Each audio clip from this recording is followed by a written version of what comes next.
सो hey everyone, आज मैं आपको एक नए सफ़र पर लेकर जाऊँगा। ये कहानी बहुत ही ज़्यादा हार्ट टचिंग है। चलो आज फिर से मैं आपका खराब मूड अच्छा करवा दूँ।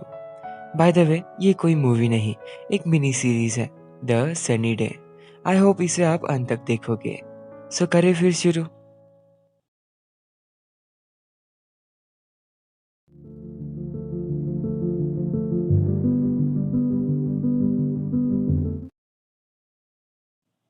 कहानी की शुरुआत में एक फिलोसोफर प्यार के ऊपर अपनी बातें जाहिर कर रहे थे। इस इवेंट को होस्ट किया था किम जी हो ने। उसका काम ही है इवेंट होस्ट करना। और ये है योंग हो, उसका बेस्ट फ्रेंड एंड साथ ही कंपनी का सीईओ। ये खत्म होते जियो को अर्जेंटली जीजू आइलैंड जाना था अपने नए काम के लिए।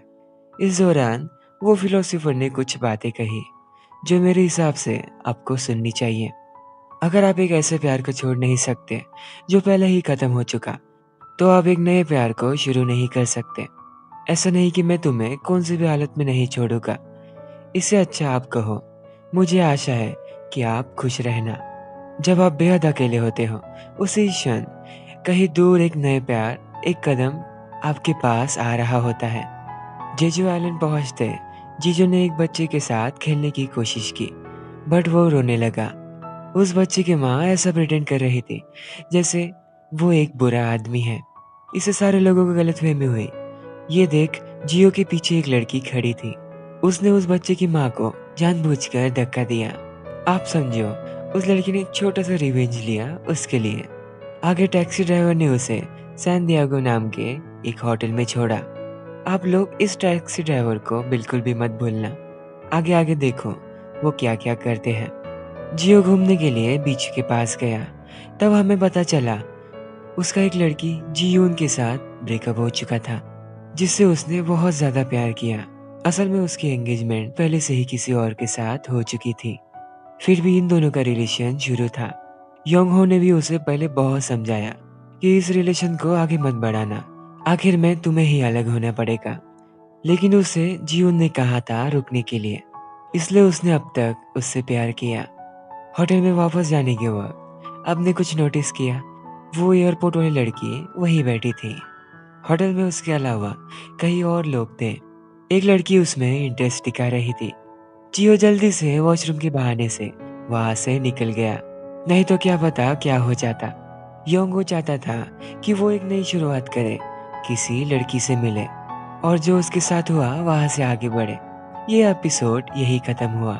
अगले एपिसोड में जियो के पास वो लड़के या फिर वो दोनों कहो एयरपोर्ट के बाद से कहीं ना कहीं एक दूसरे के पास ही थे। ये सिर्फ हमने देखा। कहानी पहले वाले एपिसोड के एंड से ही शुरू हुई। जियो के हिसाब से उसने तो बस जियोन से प्यार किया। उसकी क्या गलती जो जियोन का फियोंसे उससे पहले मिला। इन बातों से वो सिर्फ खुद को दिलासा दे रहा था कि उसकी गलती नहीं। क्या सच में, क्या ये सच में प्यार है, या फिर वो कुछ ऐसी चीज को हासिल करने की कोशिश कर रहा था जो उसकी नहीं। इतने में उसकी आग लग गई। सुबह तक उसका पूरा सामान किसी ने चुरा लिया था। पुलिस स्टेशन में अब जरा पुलिस ऑफिसर को गौर से देखो। जो बैग चोरी हुआ, उस बैग में जियो के पैसे और बाकी सब कुछ था। ऑफिसर ने उसे कहा ऐसा इंसिडेंट 25 साल के बाद हुआ है। इतने में वो लड़की उस जगह आ गई। उसका सामान भी किसी ने चुरा लिया था, वो भी पिछले ही रात। ओके चलो, लड़की को लड़की कहने से अच्छा हम इसे जीवोन कहा करेंगे। बेचारे दोनों लुट गए। ऑफिसर ने उन्हें खाना ऑफर किया। वो दोनों ही ऑफिसर काफी ज्यादा हम्बल थे। वो उससे कहते हैं जियो, सैन डिएगो गेस्ट हाउस में तुम्हें क्या कोई होप नहीं मिली? ये उन्होंने थोड़े अलग अंदाज से कहा। उसे सवाल समझा ही नहीं। आगे ऑफिसर के रिकमेंडेशन से वो दोनों निकल पड़े रोज होटल की तरफ। जियोन से उसे पता चला सैन डिएगो कोई नॉर्मल गेस्ट हाउस नहीं, मैच मेकिंग प्लेस थी।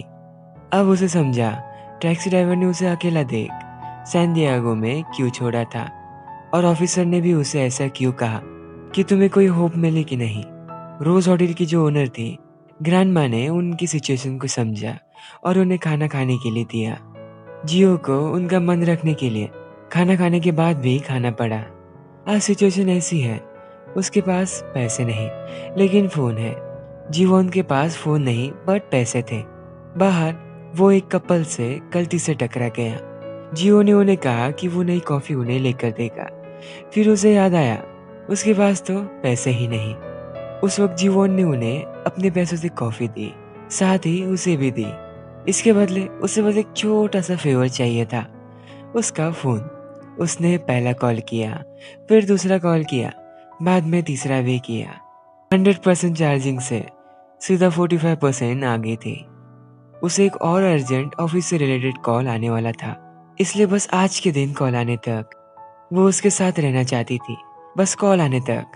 वो कहती है, वैसे भी तुम बेगर ही हो। ये शब्द उसके मुंह से गलती से निकल गए। जीवन उसके सारे एक्सपेंसेस को पे करेगी, बस इस छोटे से फेवर के बदले। वो दोनों निकल पड़े जेजू घूमने। योंगहो को भी पता चला कि वो बैगर बन चुका। बात करते करते उसने देखा, पीछे जीवोन नहीं थी। वो दोनों जब मिले तब ऐसा लगा जैसे दो लोग जो एक दूसरे को बहुत अच्छी तरीके से जानते हो वो मिल गए। जियो जिस काम के लिए आया था वो वही कर रहा, एक जगह अपने इवेंट को इमेजिन करके। ये देख उसे कुछ समझ नहीं आया। रास्ते में जियो को फिक्र हो रही थी, क्यों फोन में सिर्फ 4% बैटरी है, अगर कहीं वो जीवोन का इम्पोर्टेंट कॉल आ गया तो। इसलिए वो दोनों चले गए रेस्टोरेंट में। उसे काफी ज्यादा क्यूरियोसिटी हो रही थी कि वो सही में क्या काम करता है, कहीं वो रियल एस्टेट एजेंट तो नहीं या फिर फोटोग्राफर।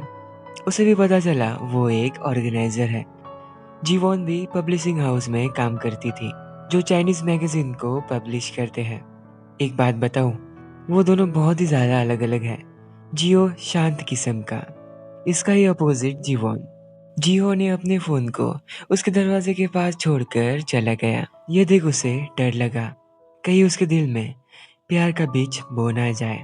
क्योंकि आप जिसे पसंद करते हो वो आपको पसंद करे, ये किसी लॉटरी की टिकट की तरह होता है।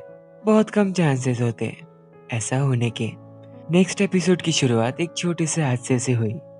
जियोन ने जैसे ही बाथरूम का डोर ओपन किया, वो पहले से बात लेने अंदर था। इससे उन दोनों के बीच काफी ज्यादा ऑकवर्डनेस आ गई थी कि वो दोनों जल्दी से भाग निकले। जियो को नया एटीएम कार्ड मिल गया था और उसे न्यू फोन। एक रेस्टोरेंट में खाना खाने के बाद उसे पता चला बिल ऑलरेडी किसी और ने पे कर दिया। ये काम किया था जीवोन ने। यही उसका माफी मांगने का तरीका है सुबह वाले हादसे के लिए। उससे बातों बातों के फ्लो में ऐसी बातें निकल गई जो उसे नहीं कहनी थी। जैसे उसने कहा, ऐसे नहीं कि मैंने सुबह का सीन एंजॉय किया, फिर भी तुम्हारी बॉडी बहुत अट्रैक्टिव है। ये सुनते जियो अपनी बॉडी को कवर कर रहा था। यही नहीं, वो जाते वो अपने से बात कर रही थी।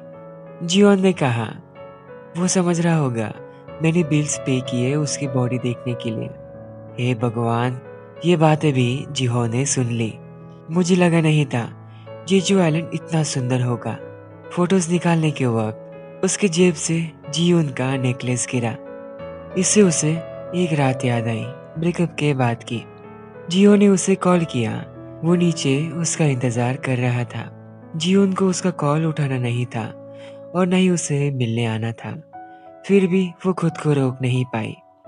वो जियो के लाइफ में एकदम से पूरी तरीके से मिट नहीं सकती। जियो सिर्फ एक काम कर सकती है, उसका फोन ना उठाकर।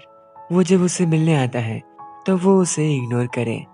बताओ, ये बातें सोचते सोचते बारिश शुरू हो गई। कोइंसिडेंटली इतनी बारिश में बस स्टॉप के पास उसे जिहोन मिली। मौसम पहले ही इतना खूबसूरत था, ऊपर से वहां की ठंडी ठंडी हवाएं। वो उसे सामने वाले कैफे में लेकर गई। कैफे में उसे लगा जियो को कोल्ड कॉफी पसंद है। स्टेरियोटाइप्स के हिसाब से बड़े शोल्डर्स वाले लोग यूजुअली कोल्ड कॉफी पसंद करते हैं एंड उन्हें जल्दी ही गुस्सा आ जाता है। जितनी भी बातें उसने सुनी थी वो उसके बिल्कुल अपोजिट था। जीवन उसे एक जगह लेकर जाना चाहती थी।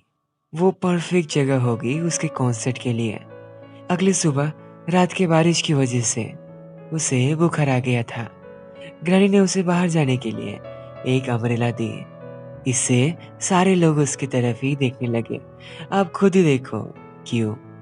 जियो ने उसके लिए मेडिसिन ला कर दी, पानी दिया। अम्ब्रेला भी उसके रूम में रखी ताकि उसे कोई परेशानी ना हो। इससे वो बहुत ज़्यादा खुश थी। जियो अपने काम से रिलेटेड एक जगह गया था। वहाँ पर भी आपने कुछ नोटिस किया? छोड़ो, उसी बीच उसे किसी का कॉल आया। शायद उन्हें जीवोन से अर्जेंटली बात करनी थी। भले ही उसके पास फ़ोन था, लेकिन उसका नंबर किसी को नहीं पता। खाना खाने के वक्त उसने देखा एक लड़की वही सेम अम्ब्रेला लेकर जा रही थी। बाहर जाने पर वो लड़की कोई और थी। उसे एकदम से याद आया, जीवोन एक जगह जाना चाहती थी। कहीं वो चली तो नहीं गई? उसका शक सही निकला। वो उस जगह के लिए निकल गई थी। सो इस एपिसोड में इतना ही। अगला एपिसोड जल्दी ही आएगा। बस थोड़ा सब्र करो। अभी अभी कहानी तो शुरू हुई है। अभी तो बहुत चीज़ें होने वाली है। सो ड्रामा को देखने के लिए चैनल को ज़रूर सब्सक्राइब करना, नहीं तो नेक्स्ट एपिसोड की नोटिफिकेशन आपको नहीं आएगी। मैं आपको जल्द ही मिलूंगा।